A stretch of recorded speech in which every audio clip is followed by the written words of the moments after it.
Vehicles with no engines, taxis powered entirely by sunlight, and hand-carved canoes unchanged for millennia. In this video, we'll uncover 10 Africa's craziest transportation methods you won't believe exist. Some will make you laugh. Others will leave you speechless. All of them will change how you see human ingenuity. Let's start. Our first stop is the Democratic Republic of Congo, home to one of the most practical and surprising inventions, the Chudu, a wooden scooter that can carry over 1,700 pounds, more than most pickup trucks. In Goma, it's common to see men pushing massive loads uphill on these handmade scooters. Built from local eucalyptus wood and reinforced with rubber strips from old tires, the Chudu is simple but effective. Its angled frame lets operators push with one leg while resting the other, much like riding a scooter, but for heavy-duty transport. The Chudu was born in the early 1900s out of necessity. Farmers needed a way to move bananas, charcoal, and building materials through areas inaccessible to cars. With no factories or advanced tools, they created a durable vehicle suited for rough terrain. What makes the Chudu remarkable isn't just its load capacity. It's designed to be fixed with basic tools, balanced to avoid tipping, and powered entirely by humans, eliminating breakdowns and fuel costs. It thrives where modern transport fails. Over time, the Chudu became more than transport. It became a symbol of Congolese resilience. In 2019, Goma honored it with a public monument. Chudu drivers are highly skilled, able to balance huge loads on narrow paths and earn $15 to $20 a day, a significant income in a region where many earn less than $2. Even as infrastructure improves, the Chudu remains vital. It's cheap to build, easy to fix, and goes where cars can't. Built by locals from local materials, it's a lasting solution born of ingenuity. Can you imagine building a scooter from scratch that carries more than a pickup truck? Would you trust yourself to ride the Chudu? Or comment and chat with me. From the mountains of Congo, we head west to Ivory Coast, where solar-powered taxis are transforming urban life in cities like Abidjan and Jacqueville. These silent, emission-free vehicles run entirely on sunlight, and they're already in use. The movement began with Mark Togby, who returned to the Ivory Coast after studying renewable energy in China. Disturbed by the pollution caused by old imported cars, over 80% of vehicles on Ivorian roads, he envisioned a cleaner future. Thick smoke, unbearable noise, and growing environmental harm inspired him to act. Mark believed Ivory Coast's abundant sunshine made it ideal for solar vehicles. The result, small, futuristic taxis, about 9 feet long and 6 feet high, fully covered in solar panels. Powered by 612-volt battery systems, they travel up to 87 miles per charge, enough for urban routes. The impact has been striking. Streets once filled with smoke are now cleaner and quieter. The taxis transport people, goods, and food without polluting the air. Their bright colors add vibrancy to city life, while their operation supports both sustainability and local culture. Importantly, these taxis are not just imports. Local mechanics are learning to repair and maintain them, building technical skills and creating jobs. Drivers earn a steady income while helping the environment. Though each taxi costs around $15,000, they are cheap to run, thanks to free sunlight. Fares range from $1 to $3 per ride, making them affordable for residents and profitable for operators. What began as Mark's dream is now a regional model. Other West African nations are taking notice, with plans to expand the network. Ivory Coast isn't just embracing green technology, it's pioneering it. Want to keep traveling across the world one wild ride at a time? Hit that subscribe button and join the journey. Next, we head to Uganda to witness one of the most thrilling and risky forms of transport, the Boda. Riding one through the chaotic streets of Kampala is not for the faint-hearted but offers a pulse-pounding, unforgettable experience. The term Boda has entrepreneurial roots. In the 1960s and 70s, bicycle taxi operators near the Uganda-Kenya border would call out border to border to border to attract customers. The phrase evolved into Boda. And what began as a cross-border service is now East Africa's main form of urban transport. In Kampala, it's common to see swarms of motorcycles racing through traffic, their riders competing for passengers. These bodas move faster than any car or bus, thanks to their ability to weave through traffic jams, take shortcuts, and avoid gridlock. They turn a 3-hour traffic crawl into a swift 20-minute ride. But Boda is more than just fast rides. They're a major source of income. Over 400,000 riders in Uganda make a living this way. Many are young men who, with a motorcycle costing between $800 to $1,500, can start their own business instantly. Earnings range from $10 to $25 a day, which is enough to support families, pay school fees, and even save for growth. Some drivers eventually buy more bikes and hire others, building small transport businesses. Despite their advantages, Boda is not without risks. High speeds, dense traffic, and little safety gear make accidents common. Still, the drivers are highly skilled and most passengers quickly learn to trust them. For visitors, a Boda ride is an authentic window into city life. You'll smell street food, hear market vendors, and feel the city's rhythm, something no car can offer. It's fast, raw, and completely unforgettable. In Kenya, transportation becomes art with the Matatus, vibrant minibuses that are more than just public transport. Originating in the 1970s, the word matatu comes from the Swahili phrase for 3 cents, the original fare. Today they are moving cultural icons on the streets of Nairobi and beyond. Each Matatus is a unique work of art, covered in graffiti-style murals of celebrities, political figures, musicians, and sports stars. Inside, they feature powerful sound systems blasting Kenyan pop, hip-hop, and traditional music. Some even include LCD screens playing music videos and shows, turning every ride into a mobile entertainment experience. The Matatus industry supports hundreds of thousands across Kenya. Drivers, conductors known as touts, artists, mechanics, and sound engineers all contribute to the vibrant Matatus culture. It's an economy built on creativity, community, and hustle. Matatus operate without fixed schedules. They leave only when full, encouraging interaction among passengers and creating temporary social spaces. Rides cost between 50 cents and $2, offering affordable and entertaining travel for all. Routes are flexible. While they follow general paths, drivers often adjust to pick up or drop off riders closer to their destinations. It's personalized service in a fast-paced urban setting. But riding a Matatus takes patience. During rush hours, they fill beyond capacity with passengers squeezed together, often standing or hanging on at the doors. Still, the sense of shared experience makes it part of the adventure. Despite government pushes for regulated transit systems, Matatus remain deeply popular.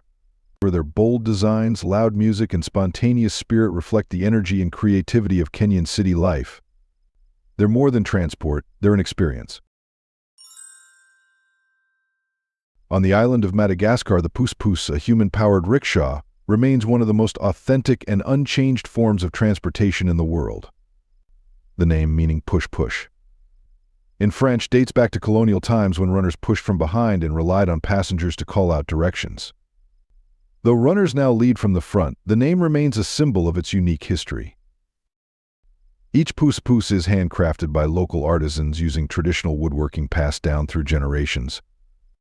Made from sturdy local wood, these rickshaws are decorated with bright paintings that reflect Malagasy culture, featuring symbols, folklore, and the island's rich biodiversity. No two are alike, making each ride a moving piece of art. In an age of motor vehicles, the Pousse-Pousse continues to thrive. It's perfectly suited to Madagascar's narrow streets and provides an affordable ride, typically between 25 to 75 cents. Thousands of runners rely on it for income, showing exceptional endurance and skill as they navigate busy city streets, often barefoot for better grip. These runners are more than transporters. They often act as informal tour guides, pointing out landmarks and sharing stories. A ride through cities like Ansirabi or Tomasina offers a slow, immersive way to absorb the sights, sounds, and culture of Madagascar. The economic ripple effect is wide. In addition to runners, local craftsmen, painters, and surrounding small businesses all benefit from the Pousse-Pousse industry. It supports livelihoods, preserves tradition, and offers both locals and tourists a sustainable, meaningful travel experience rooted in history and culture. From Madagascar's lively streets, we head into rural Africa, where donkey carts remain a vital form of transport. Though simple, these carts are essential for millions and reflect centuries of practical knowledge. In countries like Ethiopia, Namibia, South Africa, and Somalia, donkey carts are more than transport, they're lifelines. They connect remote villages to markets, schools, and clinics. Perfectly suited to harsh conditions, donkeys can carry heavy loads over rough terrain where cars would fail.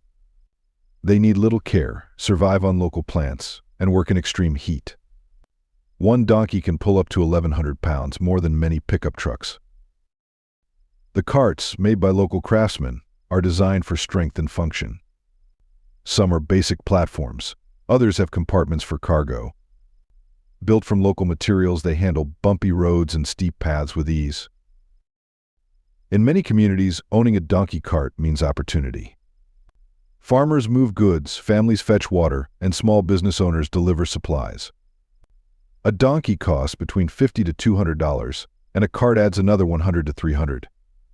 For many, it's an affordable path to self-employment. Owners often earn $2 to $10 per trip and can work several times a day. Some grow their business by buying more donkeys and carts, eventually running local delivery services. Donkey carts are also eco-friendly.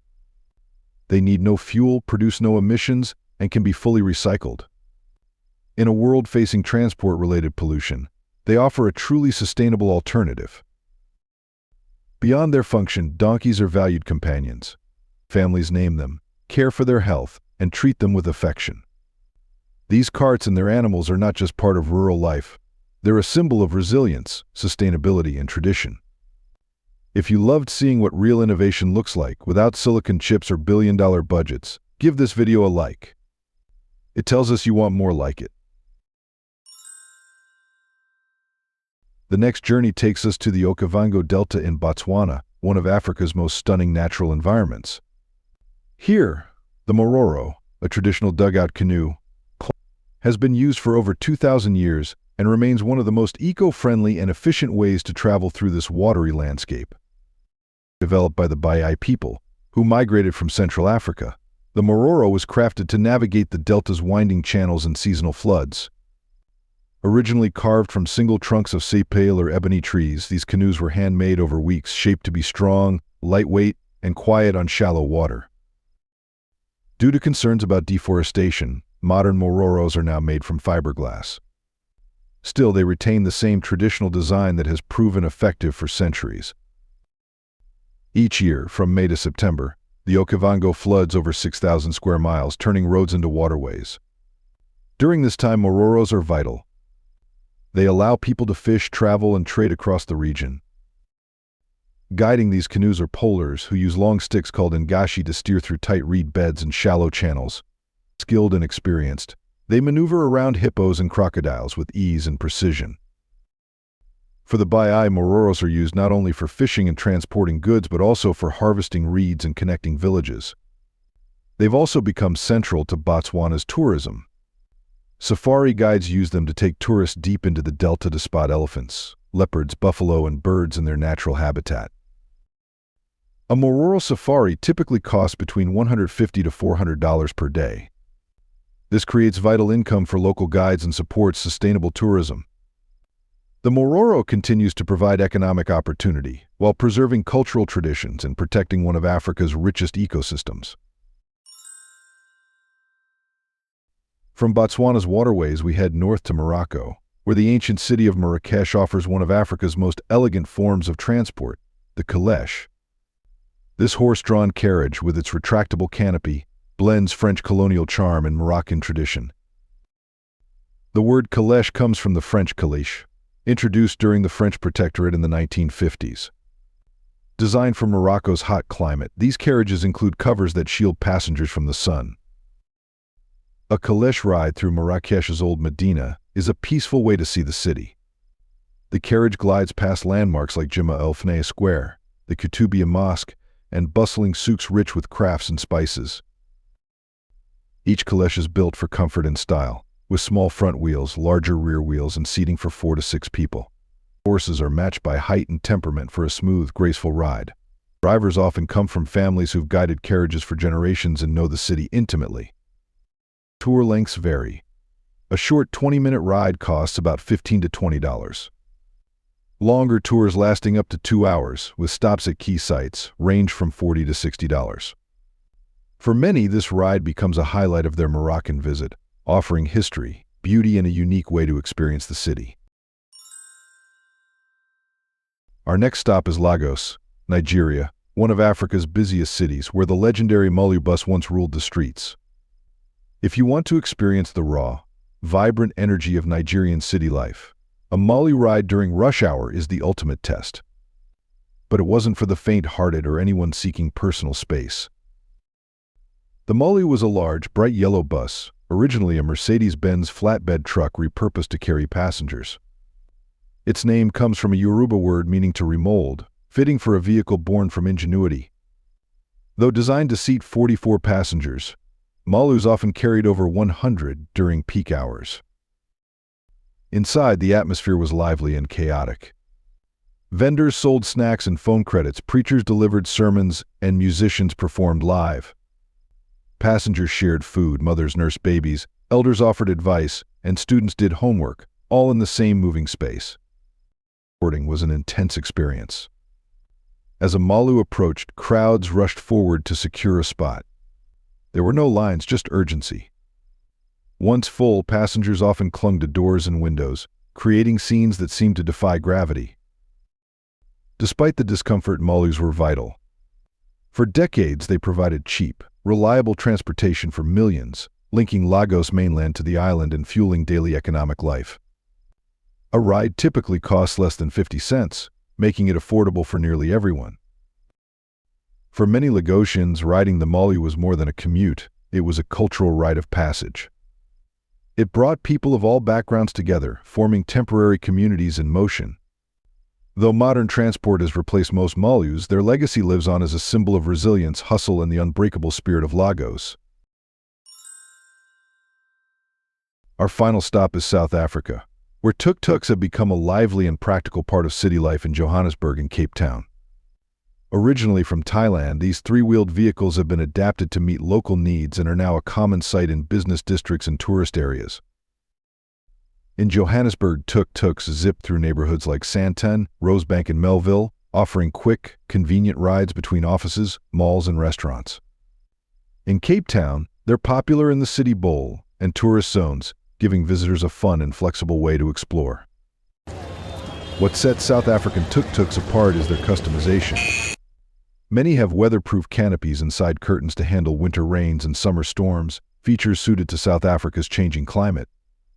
While the open-air design works well in tropical countries, these adaptations make them reliable year-round. Tuk-tuks also create opportunities. A new vehicle costs between $8,000 to $15,000, far less than a taxi or minibus, making it an accessible investment for young entrepreneurs. This lower barrier to entry helps more people start small transport businesses. Fares usually range from $8 to $25, depending on distance. They're pricier than public transport, but cheaper than traditional taxis, appealing to tourists, professionals, and middle-class riders looking for comfort and value. For visitors, tuk-tuks offer an immersive way to see the city. Riders enjoy fresh air, city sounds, and local insights from drivers who often serve as informal guides. Blending global design with local character, South Africa's tuk-tuks reflect both innovation and community spirit. Ultimately, these 10 methods represent millions of stories of people who don't wait for change but create it. Africa proves that transportation can reflect the values of community, sustainability, and ingenuity.